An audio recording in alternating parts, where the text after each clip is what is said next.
The federal government has been using COVID relief funds to support childcare programs across the country. But that funding is set to expire at the end of September. Ali Rogan reports on how states are bracing for the looming crisis. Childcare advocates are sounding the alarm and searching for solutions as federal funding gets closer to running out.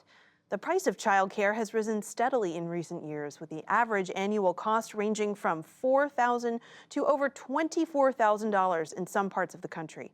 When federal COVID-era funding runs out in September, over 3 million children could lose access to childcare, and more than 70,000 childcare centers could be forced to close, leaving families across the U.S. in limbo. Susan Gale Perry is the CEO of Childcare Aware of America. Susan, thank you so much for joining us. This was an unprecedented amount of money that was put into the childcare system. How have childcare programs been using this federal funding in the past years?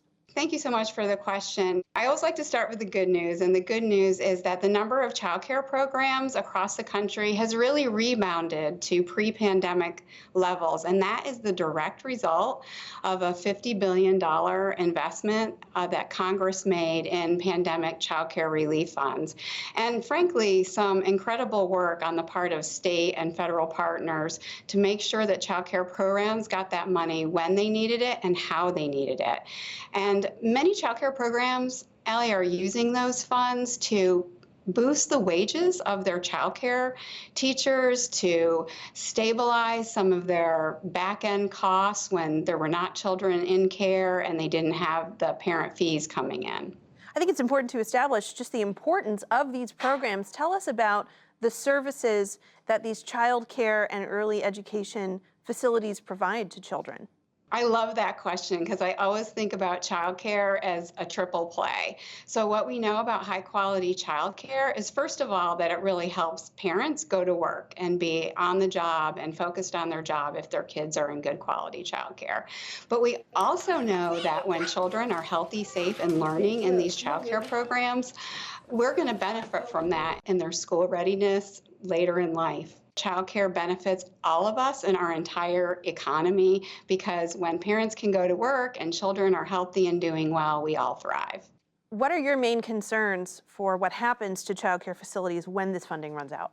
Yeah, so what we're concerned about with the ending of these funds, which are going to be fully expended in September, are a few things. One is we certainly could see some constricted supply in that some child care programs may close, but we're also concerned a lot about the child care workforce and whether child care teachers who on average already only earn $13.50 an hour will end up going to other places for work so that they can support their own families. And of course, if there's not childcare teachers in the classroom, then we know that childcare programs can't stay open. And we know that some states have been taking measures to provide backstops for when this funding runs out or to try to keep it going from different sources. Can you walk us through some solutions that individual states are finding to avoid this becoming a huge childcare cliff? Yes, we are seeing some bright spots across the country. So states like Alabama and Nebraska and Minnesota are all making historic levels of investment in childcare. And they're investing in things like increasing wages for the childcare workforce and helping to boost fees for to support parents who are paying for childcare, and some other kinds of innovative projects to really increase the supply of childcare where families need it. And experts have long pointed to the childcare industry as one that was already a broken market well before the pandemic, well before these emergency funds were allocated. So does the childcare industry require a more holistic overhaul? What would that look like? And how far beyond additional funding would that go? Well, I'm so glad that you asked that question because as tremendous as these pandemic relief funds have been, the fact is that we had a broken childcare system before the pandemic, and we are still scrambling within that same broken market. And that's because it's a broken business model, essentially.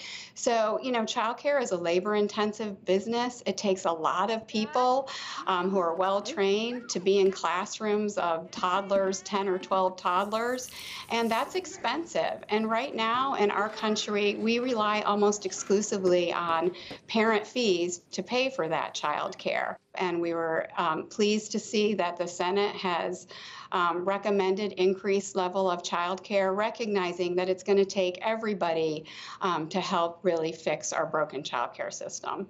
For families that might be watching who are worried about their own childcare, can you tell us about some of the resources that are available for families who might find themselves in jeopardy when this federal funding runs out?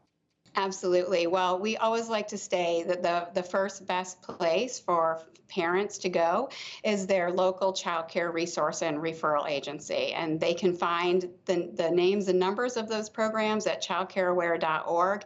And child care resource and referral agencies can help families both find child care, but also pay for child care and direct them to other services that they may need. Susan Gale Perry, CEO of Child Care Aware, thank you so much for your time. Thank you so much.